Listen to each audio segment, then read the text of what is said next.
quite like the term sort of soft minimalism or natural minimalism. To me, maybe the most important room in the house. It's a Michelin-starred restaurant. The whole concept was based around the head chef's favourite botanicals. You went to IKEA and got a bunch of different lights because you couldn't stand the spotlights. Well, it's the most important thing. If you have a bad night's sleep, you won't have a good day the next day.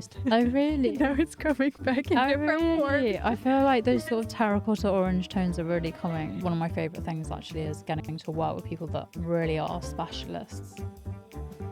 Yeah, welcome to Designer Spotlight. Thank you. And we're really happy to have you on the series. Thank you so much for having me. Yes. So if somebody is just getting to know you, how would you introduce yourself and how did you get into design? The way I got into interior design, I guess, had quite a creative upbringing. My parents both studied as graphic designers, and then I grew up in North Devon, and it was just a very creative childhood. Like, I'd be making bird boxes with my friends and like making things all the time, and it was just like a very outdoorsy childhood. My parents actually decided to get rid of our TV, and I think again that sort of played into us having a very, very creative childhood. Well, one of my key memories is that one of the shows that I always wanted to watch was Grand Designs, and I was obsessed with it. But I think that sort of drove me to want to study architecture. I was just really interested in spatial design. So then I went and studied architecture, and I loved it, but I think I was more interested in materiality, sort of the things that are directly around us when we're in a space. When I got my first job, I think it was probably at that point I wanted to focus on interiors rather than architecture. But yeah, that's kind of how I got into it, I guess, and a bit of background. I spent a lot of my childhood as well outside, and now I see like it was such a blessing.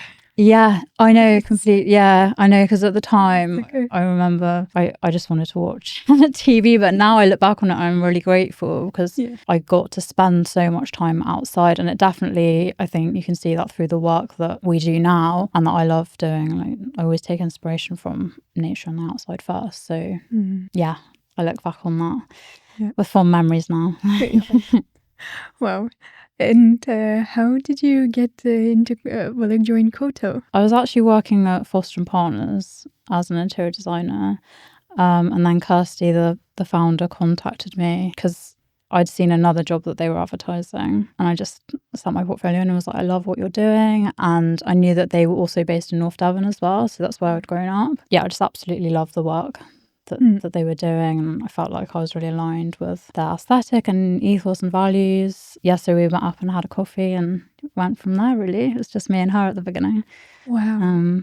But so yeah, that was 2.5 years ago. Crazy how much you have kind of evolved in such a short period of time. Yeah, completely. Yeah, it's growing really quickly, and we've got some amazing clients and projects. Yeah, it's been a really exciting 2 years. And the team's really great as well. Like, that's grown so much over the last few years. And we're actually a remote team. So that was a whole new way of working. Like, when we get together, it's such a great team. And it's nice to be a part of. Oh, I can imagine.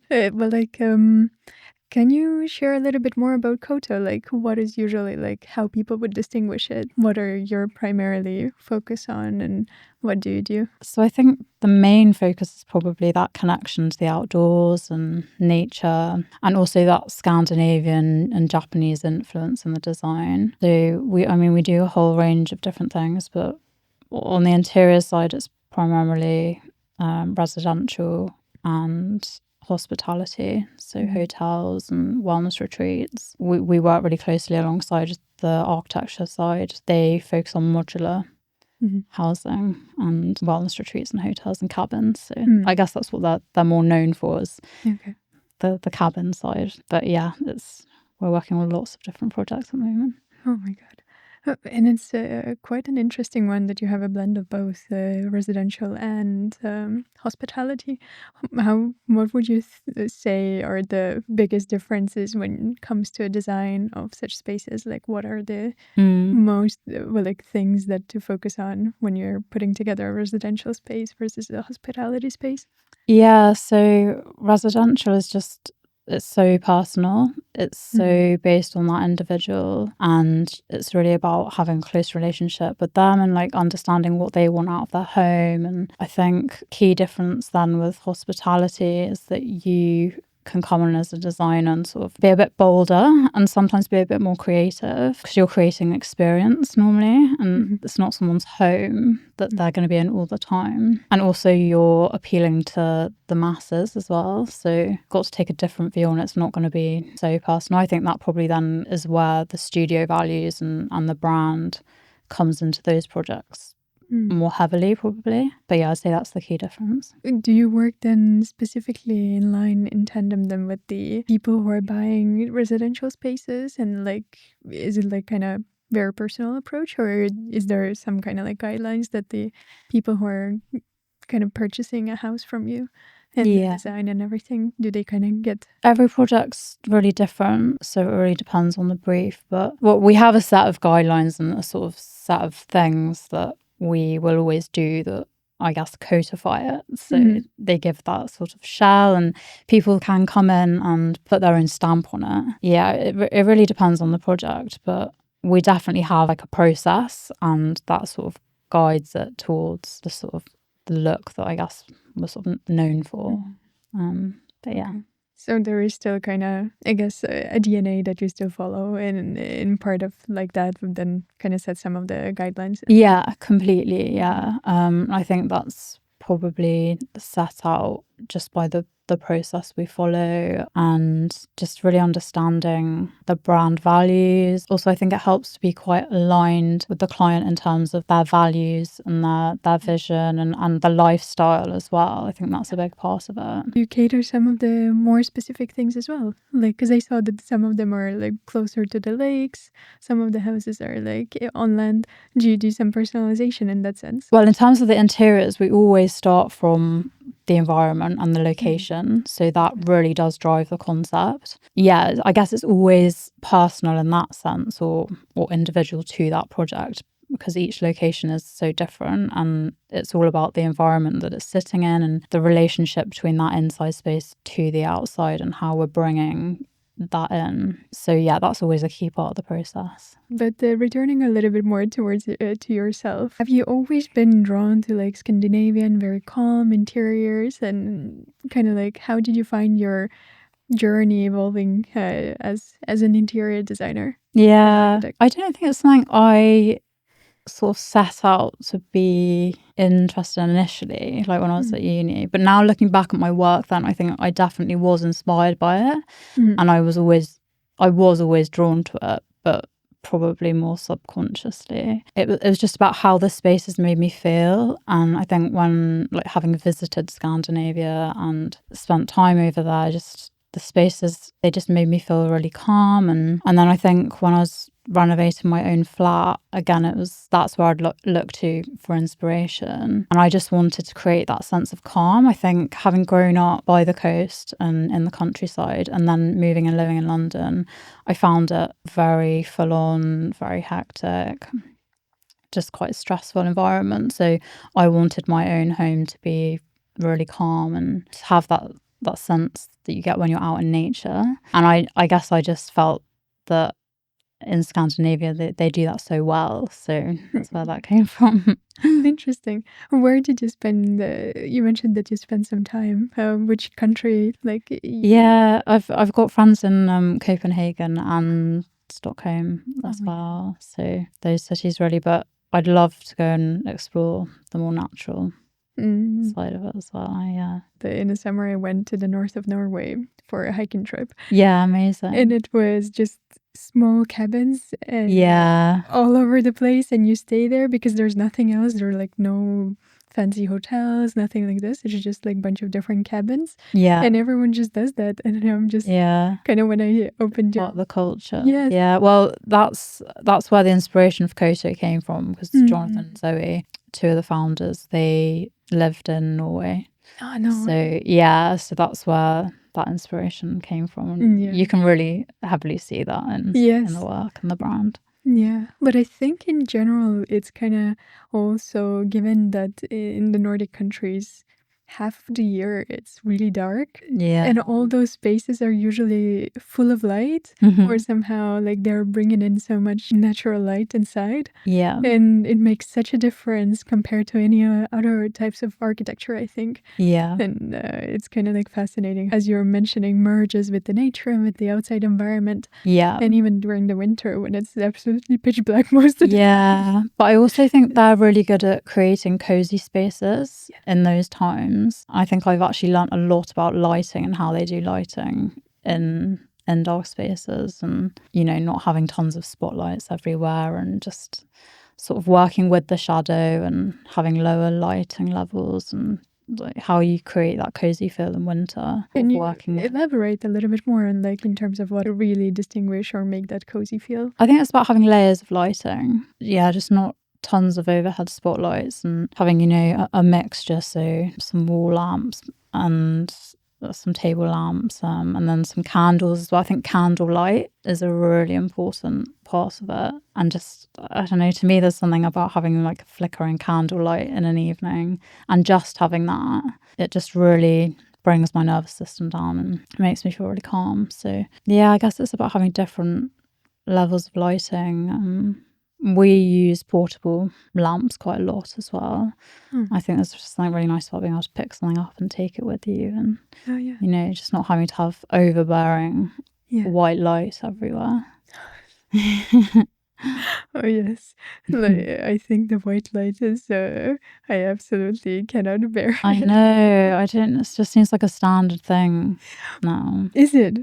Oh my god. Yeah, well, I mean, I think in a lot of new builds it's sort of just put in like, let's just put spotlights everywhere. Oh, fair enough. It's actually interesting that it comes down to lighting, because an acquaintance of mine, he spent a big amount of time in Tokyo, and it was like a rented Airbnb for a couple of months. The first thing he did, he went to IKEA and got a bunch of different lights, because he couldn't stand the spotlights. He was just like, well, it's my space for a couple of months. Actually feel good. Yeah. And there's this great book called Praise of Shadows, and I think it's written by a Japanese author, but that basically talks about how we should embrace shadow and not be scared of it, and how in the West, we've got so many, we just go for white light everywhere, and we're almost like scared of having spaces that are darker. But actually we should lean into that, because, you know, our history, you know, we would be living in caves and things, so actually it will make us feel better, and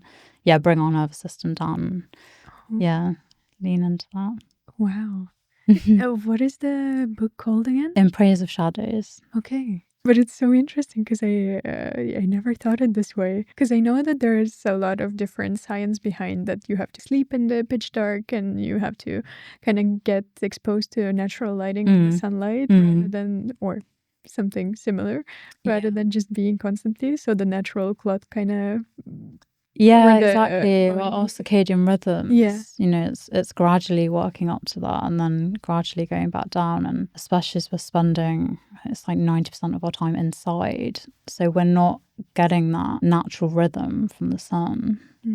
So I thought it was a really interesting way of looking at it. Instead of just adding, actually, what about taking away and just not having too much? What do you think are like the tricks that would actually describe your style? How you would like kind of over the period of time must have evolved as well, and how do you kind of think that you would describe your style right now?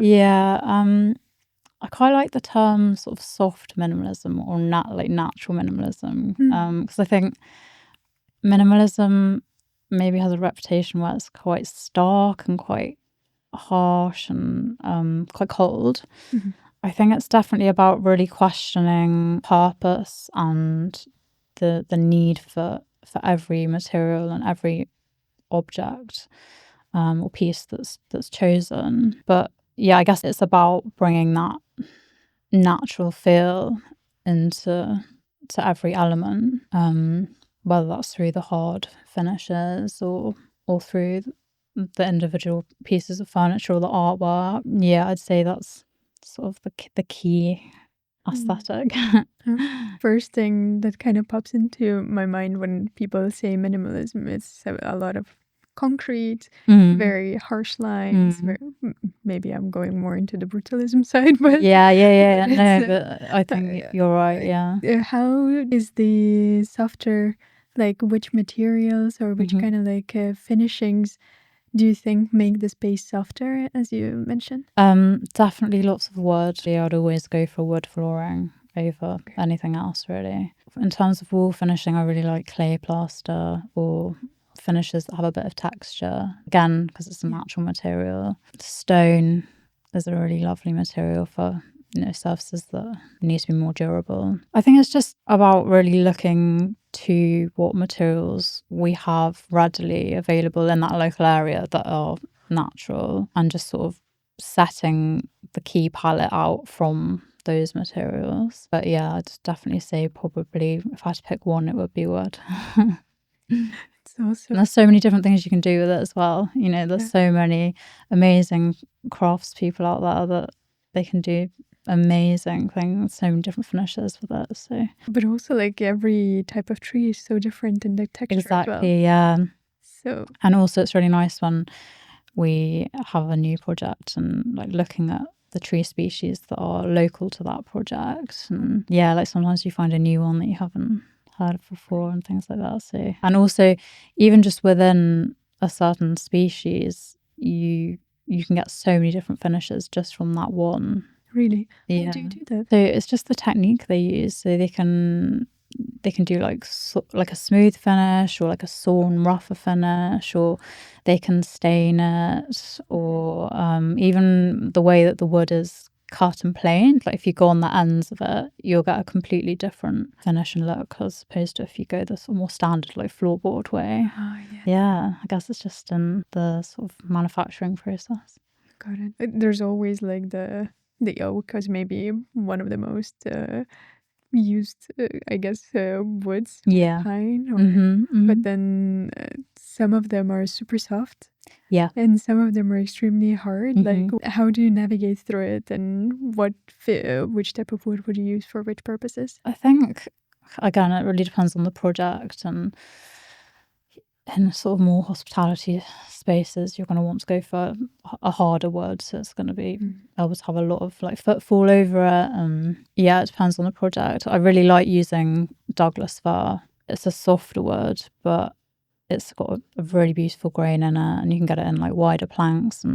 But I'd probably go for that more in a more residential setting. And yeah, again, with like veneers and things like that, you can do some amazing joinery and wardrobes, kitchens, cabinets. I guess you can be a bit more playful with those, and in terms of like choosing a softer wood, you can probably go for that more on those.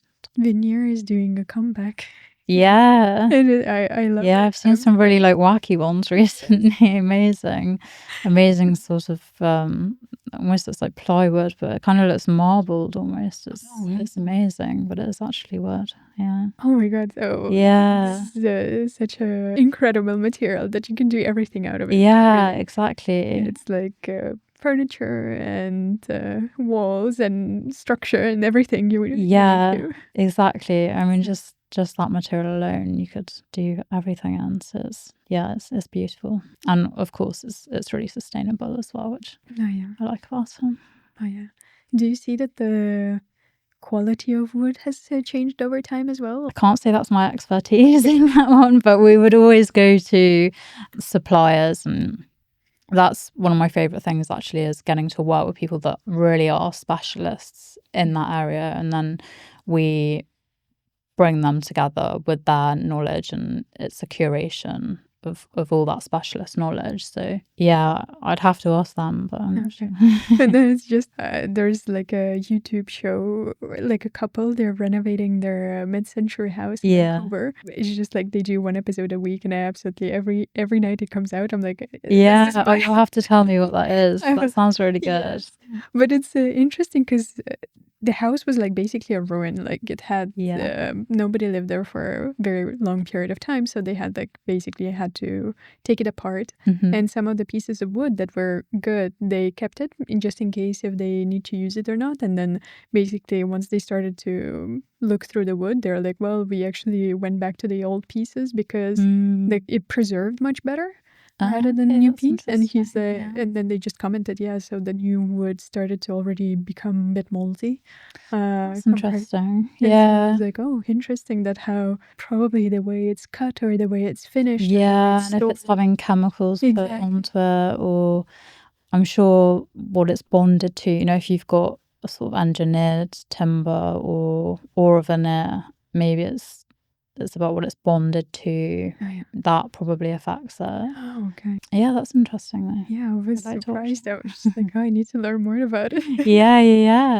Yes, well, you do see, you know, in older properties, some amazing pieces of timber that have lasted centuries. And I do wonder if some of the pieces today will last so long, but it's interesting. It's but we're coming back to the projects. What would be your favorite project that you worked on so far, and why? I really liked working on a project called Mohaul, which is actually the first project I did at Koto. It's basically a series of 7 cabins, Koto cabins, set in their grounds. And it's the restaurant is called Mohaul, and it's a Michelin-starred restaurant just outside Liverpool. And the whole concept was based around the head chef's favourite botanicals, and their whole sort of ethos and concept in the restaurant is farm to fork, and they have an amazing vegetable garden in the grounds, and they're literally picking, like growing and picking the food there and bringing it in and cooking with it. So the interiors concept was based on his 7 favourite botanicals. I think it's a really strong concept to work with, and I think going and visiting the spaces, it's really nice that each one had its own character, but they really do feel natural, and you feel immersed in the grounds, but also those tones and textures of each piece and material we chose. It just worked really well together. So that was a nice project to work on. And do all 7 cabins slightly different from each other, or did they? So they had their, as you said, they had their own theme. Yeah, exactly. They had their own theme. The layout was similar, but they each had their own theme. So it was based on a botanical. So one was like sea buckthorn, another was sweet Sicily. So sea buckthorn was sort of more orangey tones. Sweet Sicily was a sort of fresher palette, greens, and so they each ended up having their own character, which was really nice. So interesting. Like I think in a recent period, I've been hunting for sea buckthorn. Oh really? Now it's coming back in different forms. I feel like those sort of terracotta orange tones are really coming back in at the moment. But the berry itself, like back at home in Estonia, we used to have a tree in my parents' garden, and we would pick the berries all the time. And the taste is so specific, but I love it. It's like citrusy, but has like this berry kind of structure to it. I don't know. I've started seeing it in like beauty products as well. Actually, I was just out in California, and they had a lot of beauty products that had it in, which I hadn't seen before. So the next trend. They're literally going through like, okay, this is the season of like eucalyptus, and the next one is aloe. It's kind of funny. But housing in general seems to be like quite a natural thing that shouldn't be not sustainable in general. But how do you have any stigma that people come and they think that the sustainable housing is like less of a quality, or there are specific materials that you're refusing to use, or kind of like what are like the key things that kind of idealize the sustainable living? So I think people are still actually, unfortunately, still reluctant to pick those things because it does tend to be more expensive. I think people still see it as a bit of a luxury, which, yeah, it's kind of crazy that it's still not being implemented en masse. But I think in terms of things that are easy to swap out, there's things like insulation, going for like a gypsum board over sort of more traditional plaster boards. Of course, using like recycled materials on the interiors, natural materials that, if they're thrown into the ground afterwards, then they will completely, disintegrate. And also materials that are sustainable in terms of like wood, so it can be readily sourced cork. It's a really fast growing tree, so that's a really sustainable option. But which which materials or parts that are seen more luxurious, for like just the context to understand a little bit more of like what kind of goes into it? What that people don't want to spend on. I think it would be things like going for like a low VOC paint finish, for example, over your standard paint finish, which your standard ones, they've got lots of chemicals and toxins in, which isn't just bad for the health of the planet, it's also really bad for us to be breathing that in. Also, in terms of furniture, pieces that are from suppliers that have really good sustainable credentials, they do just tend to be more expensive because they will last longer, they're better quality, they're using materials that I guess they're not so readily available, and maybe they're not produced en masse, so they do just have a higher price point, but then you're picking a piece that's going to last a lot longer, so it has that upfront cost, but you're not going to be replacing it as quickly. Yeah, I think another thing we like to use is mattresses and beds that are made with organic materials, and I think that's something that's really important, where we sleep every night, and that's often overlooked. And if we're sleeping on basically plastic, you're inhaling that every night, and it's not good for us, it's not good for the planet. So this is so overlooked. The whole sleeping cycle. Yeah, and I love that there's more people starting to talk about it. Yeah, it is. Well, it's the most important thing. If you have a bad night's sleep, you can't be productive. You can't have a good day the next day. So, I think it's, to me, maybe the most important room in the house. And it should be to you as an individual. That space.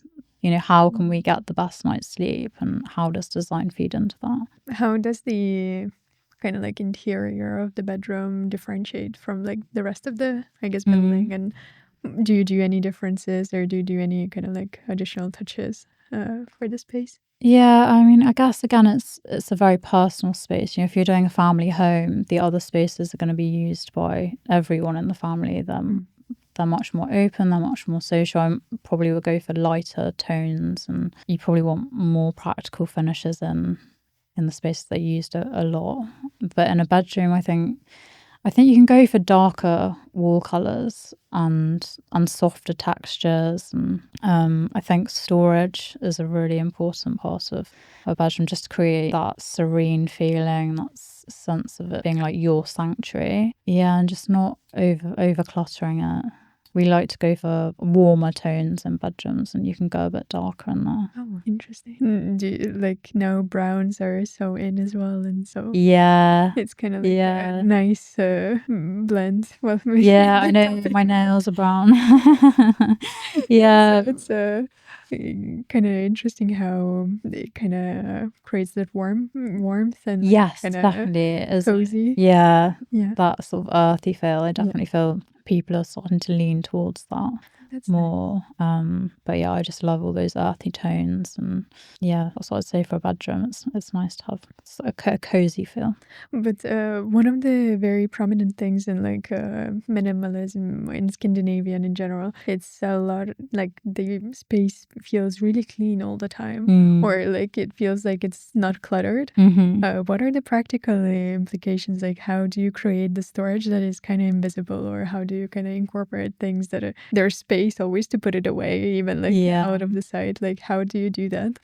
Yeah, storage is the main thing. It's so key. And I think it's about making use of sort of every corner or niche, or just putting that storage in wherever you can. But I think you can be quite clever in the way that you can make it feel seamless, whether that's having it match the wall colour, so painting the door fronts to match the wall colour so it feels like it's a wall, but it's actually, behind that, it's everything stored behind that. I think custom storage, like built-in furniture, will always do wherever we can as much as possible, because you're just making the most of each space. Because like in the old days, it feels very prominent in the other designs that you have beautiful pieces of storage, like either it's cupboards or things like that are kind of accent pieces, and it feels like exactly the opposites in the Scandinavian style. Yes, like trying to get out of the way all of this type of stuff. Yeah, that's true. Yeah,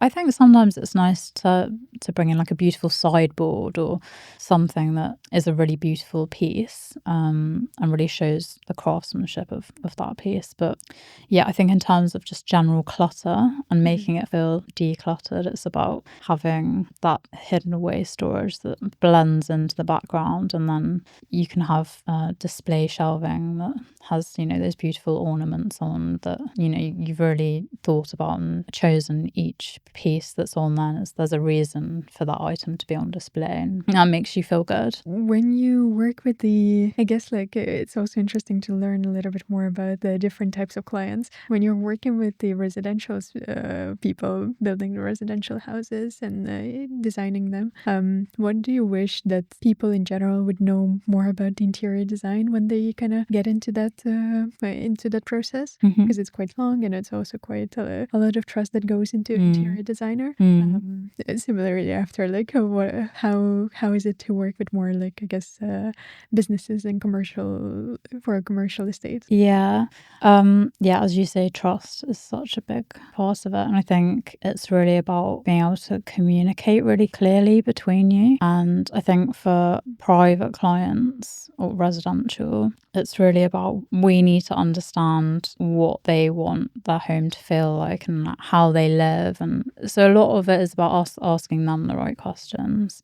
But yeah, that communication is really important. So I guess what I'd want them to know is that the clearer they can be, the smoother the process and the better the outcome. Are there any questionnaires or anything that people usually kind of fill in, or they come with some sort of concept that they're like, oh, we've seen this on your website, or we love something like this, but here's our Pinterest board. Yeah. No, we always do say, like, if you've got any references or projects that you love, like, send them to us at the beginning so we can just get a sense of the kind of style that you like. And that's always really helpful. And then we always have an initial call where we ask them a set of questions just to try and gauge, their style and what they like, and how they want the space to function. But it's a process, and I think as you get to know someone better, you learn what they like, what they don't like. It's an iterative process over time. And how is it with the commercial estates, like hospitality spaces and wellness? Do they just kind of like come in and say like, here's the budget, this is what we want to do, and just leave it at that, or do kind of again, it's so dependent on the individual, but I think that probably is more where we can come in and straight away pitch, this is what we would do, this is what we think it should be, for your clients, or like for what your broader vision is and what you want to achieve. So yeah, I think that's where we can come in as a brand that specializes in, wellness or creating spaces that give you that connection to nature. Because that sort of tends to be the type of hospitality projects that we work on. The client wants a focus on that. Okay. So yeah, that's where our expert knowledge can come in. I guess a little bit more like out of the experience, what have been like the most not outrageous, but most like kind of surprising in a good or a bad way, like situations that you have kind of come across as part of the work? Because I feel like everyone's heard a lot of horror stories in the design, but maybe there's I wouldn't say I've really had any horror stories at Koto. I guess I've been quite lucky in that sense. Just for the reference, one of our previous people on the show, he was saying that they were doing like a site viewing, I guess, for one of the restaurants, one of the projects, and then they went down onto the basement space. It was in Borough Market in London, it had like a very particular smell, and it was super dark. And then he felt things moving around, so he put the flashlight on, and it was full of rats. And it was just like one of those like, oh my god, this is like kind of crazy, which kind of makes sense. Because you don't know what you're going to. But then it's kind of like one of those things as well. If it's a massively populated area, and especially when there's food all the time around, and it's like, oh my god, I would have never stepped a foot near it. But it's no, I haven't had any horrible experiences like that, luckily. I mean, I guess going to a site, you never, especially at the beginning, you don't know what you're going to uncover, or you don't know what you're going to find. But I haven't really had any horror stories. But most of the projects then, when you're working on, they're just like from the ground up, completely remote, and it's a beauty. Although actually we have just done a couple of renovation projects at Koto Living, which we're shooting them soon. We've just completed them, so I'm really excited to go and shoot those and release them, because I guess that's quite a new thing for the brand and the studio. We're working on older properties as well now, and we just did a really cool 1960s maisonette in Dulwich as well, which was it's great. This must be beautiful. It's really lovely project for a family down there. So it's nice to be able to bring that look not only to new builds and the modular side that the architecture side are working on at Koto, but also to renovations and see it in lots of different styles of properties and different periods. So interesting. Okay, I completely forgot to ask before, but like, is there, given that a lot of the projects are, from what I understand in Koto, are modular, are there any specific things that you need to take into account when you're actually designing the space as well, given that it's a modular, or there's kind of like no difference at all whenever compared to a regular housing? No, that definitely is. There's definitely restrictions in terms of it has to be transported. So we really do have to think about the materials we're picking, tile thicknesses, there's set floor build-ups, and I mean, I think that's probably the main restriction with it. But actually, surprisingly, you can do a lot. I think people probably think that you're really restricted because it's being built in a factory and it's got to fit a certain size and everything. But wait, so you're literally like pre-building everything in a factory, and then you just take those pieces and then put like 4 walls together, basically. And that's So each module comes with the bathrooms done, the kitchen done, all wrapped up, and literally just lands, and then they bolt it together, and they can build a house in a day on site. This is crazy. Which is what we all got really excited about. Wow. So the site can literally just completely transform in a day. And then on the interior side, we'll come in and we'll do the furniture. So we'll do full turnkey. So the client can literally walk in and the whole house is done, ready to go. down to the kitchen utensils, every piece of artwork's up. Yeah, I think that's something that people get really excited about. Yes, of course. Oh my god, because I really thought that it's like you build only the facade or like some like Okay. structural things, Yeah. and then you need to come in and actually do the finishings Yeah, and yeah, put the kitchening and all the other things. yeah, But it's no, it's even it's more, everything. oh wow, this Yeah. is super cool. Yeah, it is. It's a really, really exciting I think it's a lot of upfront work, and the process can seem longer and in that way. But once you've done all that pre-planning and it's all, it's sort of done behind the scenes, it's just like this amazing unveiling. And yeah, it's really, really exciting. It's probably less errors as well as they. Yeah, well, yeah, exactly, because it's all done Yeah. in a factory, and also you're not dependent on the weather, and Yes. there's so many benefits to it. Oh yeah, when you renovate a space or like there's quite a lot of things that interior designers have to be really, really specific about where to put the sockets and where to put like the things that otherwise the builders themselves, they will do whatever they want. Yeah, So we have a lot of control in that sense. Yeah. And because we work with the factories, again, we've got a really good relationship with them. Mhm. As opposed to working with a different contract each time, you have to rebuild that relationship, Oh, yeah.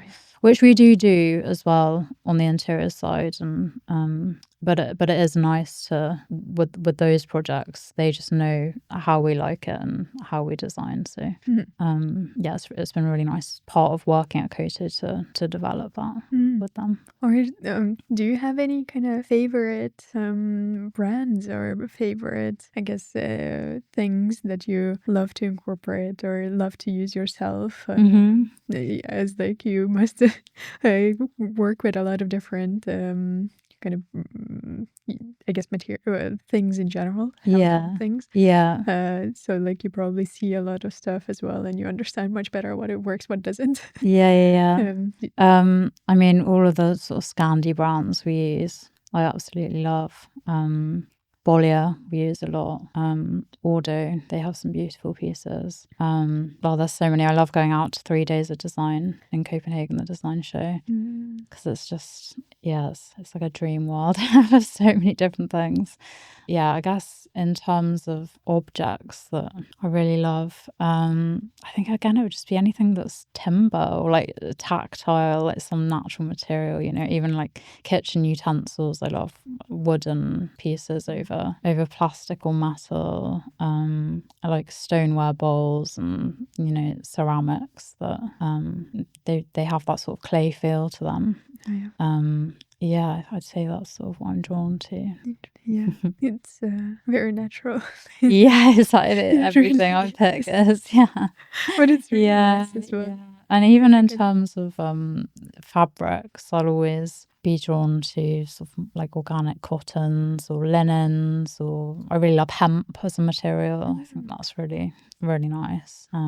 So It's very durable as well. yes, yeah, and really sustainable as well. Yeah. And it's really fast growing plants. So Yeah, it's funny. My sister lives in Finland, and I go to visit her very often. yeah, And I guess like it's been always around me, but like the huge house of Itala and Fiskars, I think they're belonging to the same group. okay. And just like first thing that I had for my house, and it was just like a thing that I think at 15 years old, I was like, well, once I buy mine, then I'll get that as the first thing. It was one of those Alvar Aalto vases. Yes, yeah. I absolutely love that. After that, yeah. When they're like the glassware that they have is absolutely stunning. Like Yeah. just- I've got this G plan sideboard that I found when I was living in London on like Gumtree. I'm obsessed with it. It now travels with you everywhere. Yeah, I absolutely love it. I won't be getting rid of that one anytime soon. But it's those like older pieces, they're like just, they have so much character in them as well. Yes, exactly, yeah.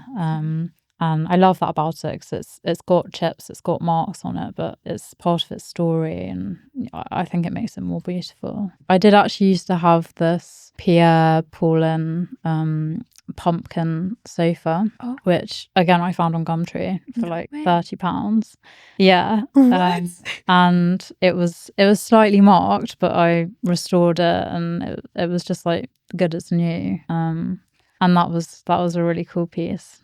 And I actually sold it when I moved out of London, but I wish, I kind of regret that because it was really, it was a nice statement piece. And Yeah. And that was it's really cool. very specific as well. I think all of his designs. Yeah. Because I Yeah. have this groovy chair, and every Oh, time yeah. I'm just like, Yeah. I'm not getting rid of this. Yeah. It will go to my grave. Yeah, exactly. I know. So probably will regret selling that forever. But yeah, Oh, that was a really nice piece. maybe you can get it back. Yeah, maybe I need to hunt them down. Yeah. The second one is statement lighting or statement furniture. I think probably statement. I think it's so project dependent. But I probably lean towards statement furniture, like a statement dining table or a statement coffee table. I mean, we don't really tend to do like statement pieces how other designers might traditionally do it, but I think you could have a statement dining table that's like a beautiful piece of timber that's, you know, like really unique and like really oversized and stuff. So yeah, furniture probably. It's a lot of community as well around the. Oh, completely. Yeah, I think table. that's the real like heart of the home in a way. Yeah, such an important piece. Yeah.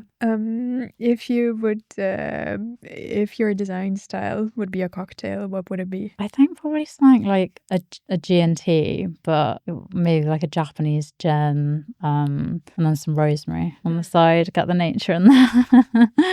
Yeah.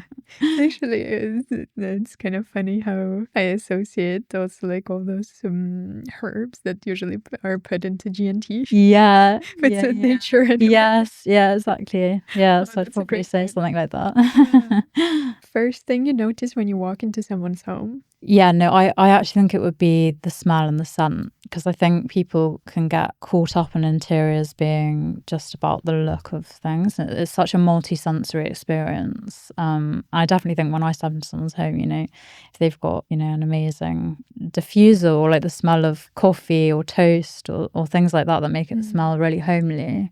I think, yeah, that's probably actually the first thing that I notice. So true. Yeah, So it is, isn't it? It's so important. It's Yeah. you know, it's about all of our senses. So. Yeah. Do you have any favorite senses as well, like fragrances? Oh yeah, Maya Nage perfume. Mm. I absolutely love her perfumes. And then in terms of diffusers, I just found a really nice one when I was out in LA called Flamingo Estate, and I think it was their vine one. So it sort of smells of like tomato vines, and it's beautiful.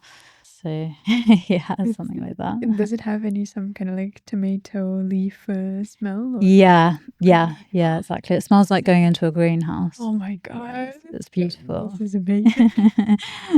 Like it's so funny how like tomatoes are like having a moment. I know. Yeah, I love it. You know. Yeah, I think it's that sort of real homegrown trend, isn't it? You know. Yeah, with the tradwives and everything. Yes, yeah, exactly. Okay, I didn't think we were going to even come to this, but it's actually funny how. To be fair, I love the trend as well because people are like in general. I started paying more attention what I actually consume as well, rather than just doing whatever. Yeah. Actually, like going to farmers markets and like figuring things so out. Important. Yeah, that's another thing I'm really interested in actually is nutrition, but that's a whole other conversation. I love it though. I really love that. Sorry, I completely side railing from here as well, but it's like in a way how at one point we were so disconnected from our own senses, and now I think like there's in general seems to be a vibe of people paying more attention to it again. Yes. And I'm like, oh, I love it because it's so important and so much. It's what makes us human. I think especially with all this AI innovation, people spending so much time on screens. I almost feel like it's pushing against that, and people are looking to those things that really make you feel human. What's one piece of advice you would give someone styling their own home? I think it would be about lighting again, to be honest. I think it really does make such a difference. But also, I'd probably say don't just buy things for the sake of filling a space. You know, I think it's better to have a room that's empty with one piece in for a while and a piece that you absolutely love, and then gradually build pieces that you love over time than just buying things for the sake of it. And I guess that's where the sort of minimalist approach comes into the work we do. That is, you know, everything has a purpose and a reason for being there, not just buying objects and things for the sake of it. And I think in that approach, I love this approach. Like it's also makes you realize what you actually like and what you don't, and what you want to have in the space and what you don't. Yes. And so rather than like putting it all together and then you're like, no, it feels odd or something. I want to change up, or of course you can always change. It's not a problem, but still. Yeah, exactly. I think that's the nice thing with interiors. It's always evolving over time. It's never a set thing. You know, that space you can change it, and it will change like as you change over time and as an individual, and that's kind of the beauty in it. Yeah. We're ending on a beautiful note. No, thank you so much. Thank you so much for coming. That's been really great. So nice to spend the afternoon talking about interiors. Kind of a whole new concept of the modular homes and Scandinavia. I think we've kind of like covered so many different parts of it. Yeah, definitely. How intertwined it is with the nature in general as well. Yeah, exactly. I think we all need more nature. So I love that. So, but I think let me ask her.